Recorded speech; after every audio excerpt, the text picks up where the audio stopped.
Okay, this evening we're looking at the NHL career of Mark Scheifele. He was the first ever player drafted by the new Winnipeg Jets after they had moved from Atlanta, not these old Jets from Arizona where they've ended up. He's drafted 7th overall in 2011, and what a cheeky draft pick that was. I almost forgot that he actually played 7 games in 2011-2012. He played 7 games with also sharing time with the Barrie Colts in the AHL. He gets 1 goal.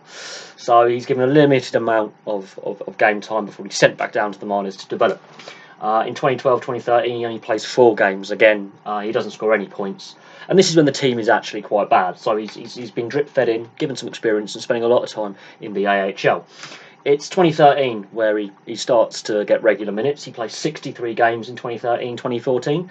He gets 13 goals, 21 assists, 34 points for 14 penalty minutes. Not bad for a 7th overall draft pick. But there are people saying he's not really going to be as good as projected. He's going to be average. He's playing on an average side. But here's the thing. 2014-2015, the Jets make the playoffs. He plays all 82 regular season games and all 4 games in the playoffs that year. He gets 15 goals, 34 assists, 49 points. So his goals aren't really there yet, but he's starting to really rack up the assists, and he's becoming a good centre. He's playing mostly second or third line minutes. He gets 49 points. That's not bad going, especially on a side that sneaks into the playoffs in the wild card spot. They get hammered by Anaheim in the first round. But he's showing that he's a solid all-round two-way player. He also takes 24 penalty minutes that year, so he can throw the body around and get physical. 2015-2016, the team fullback. He only plays 71 games. He gets 29 goals, 32 assists, 61 points. So his points production has gone up. His goal production has gone up. He's taking a few less assists, but he's actually putting the puck in the net more, and he's showing that he's actually got a pretty decent shot on him. And he gets 48 penalty minutes, so he's getting more physical as well. As the team is struggling, he's throwing his body around a bit more. 2016-2017 season, Patrick Laine's first season. Patrick Laine gets injured, but his second half performance in that season is where he gets the 32 goals and the 50 assists. Yes, he gets 50 assists for the first time, and he gets 82 points. So he's over a point a game guy. He's really stepped up, and his second half of the season form that season has carried on over the last season and a half as well. He's really he's come into his own. Now the team has improved markedly, and is now a playoff team. He gets less penalty minutes as well because he's more crucial on the ice than off it. And the issue with the Jets is they take too many penalties. And as a fan of the Jets, it can frustrate at the best of times that we are in the penalty box too much. And he's rounding into a solid first or second line centre. He really is coming into age. 50 assists is not bad going. And to get 82 points when you're not one of the first 2 or 3 draft picks in your draft class is not bad.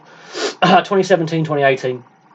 He's injured. He has a dislocated shoulder partway through the season, so he does miss a lot of games, which is unfortunate, but the team make the playoffs.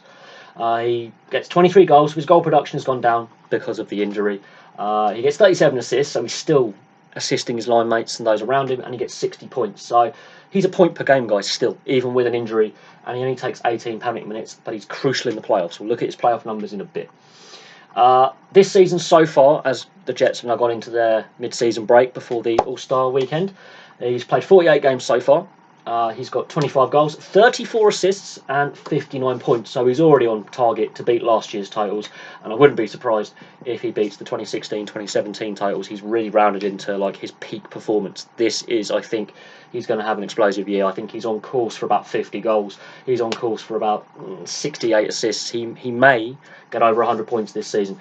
But again, we've got another half the season to go. He has had injuries before, so he's projected to. That doesn't mean he is, but goal scoring has been up the last couple of years. So let's have a look at his playoff totals. First time around the playoffs, he only gets an assist, and the Jets are outclassed by Anaheim. There is no doubt on that.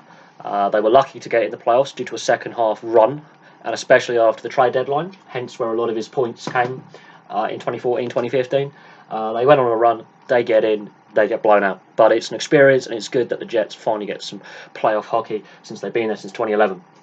It's last season, really, where he plays I think he plays all the games. He plays 17 games. He gets 14 goals, 7 assists, 21 points, 10 penalty minutes, but he's more than a point a game guy in the playoffs. And he was the star Jet in the playoffs. I think he was voted to the All-Star game, much like he has been done here. So he's a 2-time All-Star. Those playoff titles, he was voted, I think, Winnipeg's MVP. He could have got MVP of the playoffs, but he didn't. But he really showed he can perform under pressure, which is something that was questioned early on in his career, but the last, I would say, 4 seasons, he has stepped up to the mark and has proved he is a leader on the ice. He's a solid two-way player. He's a big physical forward as well. He's not shy of taking penalties. He will take penalty minutes. But he will throw the body around if need be. He hasn't shied away from the physical side of the game. He is rounded into an all-round centre that you need on your first or second line centre. He's crucial to the way the Jets play. He is big and physical, so he can battle in front of the net and he can battle to get in position on the point. He's crucial on the power play as well. I haven't got his power play goal ratio on here, but he is a crucial player for the Jets. And especially as Patrick Laine is struggling this season, he's on target to hit 50 goals. In my eyes, I think he could hit 50 goals. Definitely could hit 40 goals, and that would be a record goal-scoring year. Assist-wise, he could hit 60 plus. So this could be a record points haul this year. This could be a career year for Mark Scheifele. His highest points total is 82, and that's on a bad team, and that's when he doesn't play every single game. And hopefully he stays injury-free, because last year he was a point-a-game guy as well. So he really has developed the last 3 or 4 years as a key player. He's a future captain of this team, and I wouldn't be surprised if he spends his entire career in Winnipeg and Manitoba and is a future Hall of Famer possibly. He's definitely going to have his jersey retired when he retires from playing by the Jets. I have no doubt on that. And you just got to look at how he's improved not only his goal scoring. He's had some good 20 and 30 goal seasons, but his assists, 2016, 2017, when the team wasn't great and missed the playoffs, that second half performance of the season by him to get 50 assists in there, that's good secondary scoring as well. So there you go, there's a brief look at the career of Mark Scheifele so far. And last year's playoff titles, if he can repeat them this year, we know the Jets are going to the playoffs. It's just where they finish in the division and the conference, because the Western Conference this year is looking weaker than it should do. Many teams in the Central and Pacific are really having a struggle this year.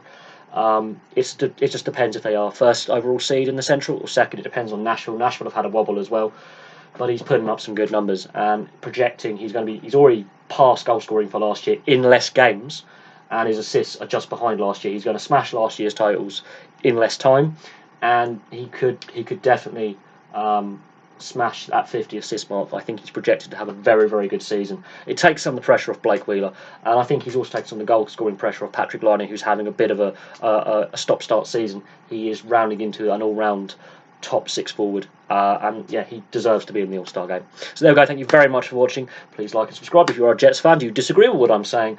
And hopefully the second half of the season these numbers go through the roof, because it is a battle for first place in the Central. I don't think Nashville are out of it just yet. It's going to be a battle also to catch Calgary, because Calgary are at the moment seeded top in the Western Conference. So it's going to be an interesting fight between those two Canadian teams and Nashville about who gets the conference regular season win.